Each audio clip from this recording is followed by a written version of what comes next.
Good morning, this is Pramod Jaiswal from English Chronicles. Today I am going to teach you sentence rearrangement.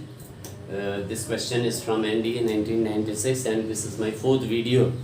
And thanks for clicking to my video. So बढ़ते हैं कि इसमें दो sentence जो है S1 और S6 दिया हुआ है.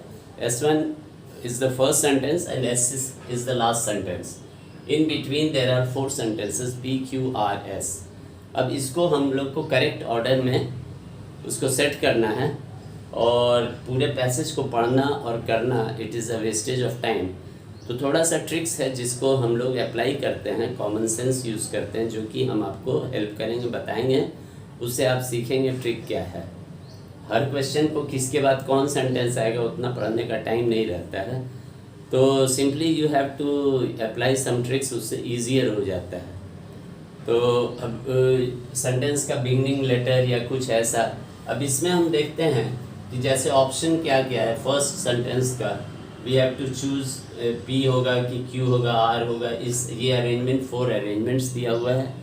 इसमें से जो बेटर होगा, बेस्ट होगा, that is the correct one.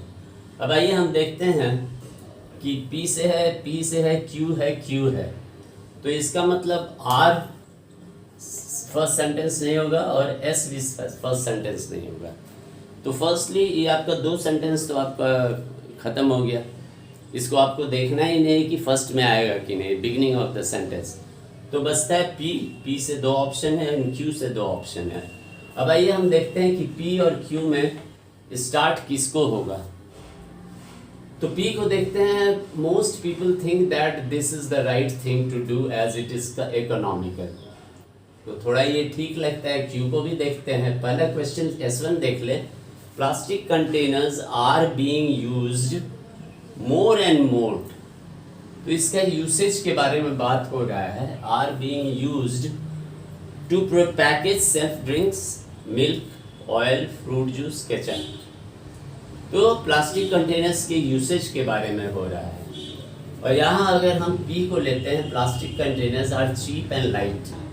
तो ये डिस्कस कर रहा है प्लास्टिक कंटेनर्स के बारे में. और ये हमारा डिस्कशन है प्लास्टिक कंटेनर्स यूज्ड होता है.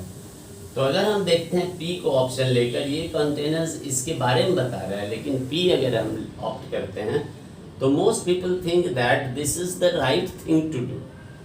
दिस पर्टेन करता है आपको इसके यूसेज में. राइट थिंग टू डू, तो इसका यूसेज से कनेक्ट होता है एज इट इज़ इकोनॉमिकल. तो इसलिए हम ये करते हैं. तो दिस, ये हम P को फर्स्ट ऑप्शन में लेते हैं. तो P हो गया. तो इसका मतलब Q भी कट गया और Q भी कट गया. तो दो ऑप्शन आपका हट गया. क्योंकि फर्स्ट सेंटेंस हम देखते हैं कि Q से ज़्यादा सूटेबल P है. Q से ज़्यादा सूटेबल P है. अब उसके बाद सेकेंड आंसर Q दोनों है. ये भी Q है, ये भी Q है. तो P और Q तो ख़त्म हो गया. P फर्स्ट में आया, Q सेकेंड में आया. अब RS होगा या SR होगा, अब इसमें सिलेक्शन करना है.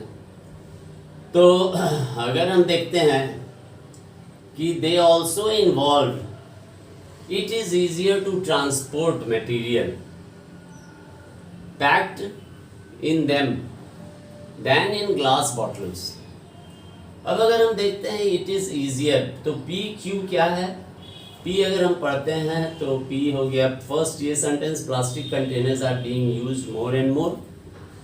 उसके बाद P अगर आते हैं तो most people think that this is the right thing to do. क्या कि प्लास्टिक कंटेनर्स हम लोग यूज़ करते हैं पैकेज में. तो ये राइट थिंग टू डू. ये इसके बाद फॉलोइंग P आ जाता है. Q आता है plastic containers are cheap and light. यहाँ चीप एंड लाइट के बारे में बात हो रहा है. अब देखते हैं अगर हम R देखते हैं कि R है कि नहीं. It is easier to transport material. यहाँ ट्रांसपोर्टेशन के बारे में बात हो रहा है.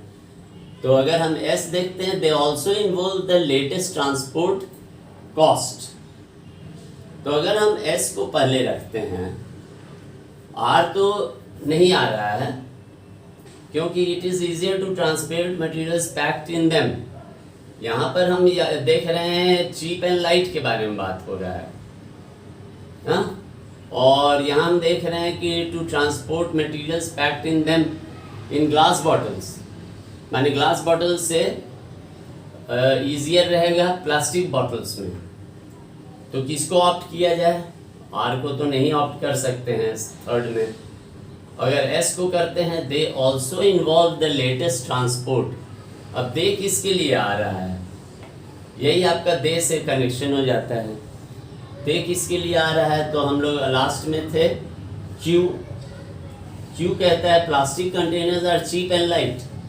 दे ऑल्सो भी है, लाइट भी है और ऑल्सो भी है, लेटेस्ट ट्रांसपोर्ट कॉस्ट पर भी आ रहा है। तो दे ऑल्सो भी हम लिख रहे हैं, तो इसका मतलब क्यू के बाद अगर हम पी क्यू के बाद एस को ले तो P Q S is better, और आर बेटर नहीं हो रहा है, क्योंकि जब लास्ट हम लेते हैं S6, तो अगर हम आर को लास्ट लेते हैं और S6 पढ़ते हैं, आर हो गया it is easier to transport materials packed in them than in glass bottles. अब उसके बाद लास्ट सेंटेंस होता है yet as plastics do not compose by bacteria और naturally in air they are a big threat. तो ये threat भी है, तो ये कंट्रास्ट हो जाता है, आपको आर से कंट्रास्ट होता है। It is easier to transport materials packed in them, ये इजियर कह रहे हैं, इजियर है। और यहाँ फिर yet as plastics do not they are a big threat to the environment, तो इसके बारे में येट यहाँ और ये कंट्रास्ट हो जाता है। तो आर के बाद ये भी सूट करता है, इससे कनेक्शन में आ जाता है कि बता तो रहे हैं कि चीपर है, इजियर है, लेकिन यहाँ कंट्रास्ट, इससे कंट्रास्ट हो जाता है कि they are threat to the environment. तो इस तरीके से डिस्कशन से हम लोग आ जाते हैं कि ये आपका ये आर एस यहाँ नहीं होगा, S R second option is the correct option. तो इस तरीके से पूरा पैसेज भी हम लोग को नहीं पढ़ना पड़ा, ट्रिक वाइज हम थोड़ा सा लगाएंगे कौन सा ऑप्शन कट जाता है, उसके बाद finally we come to discussion.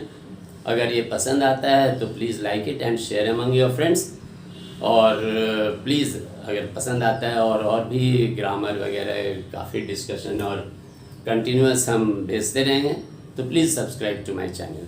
Thank you, have a nice day.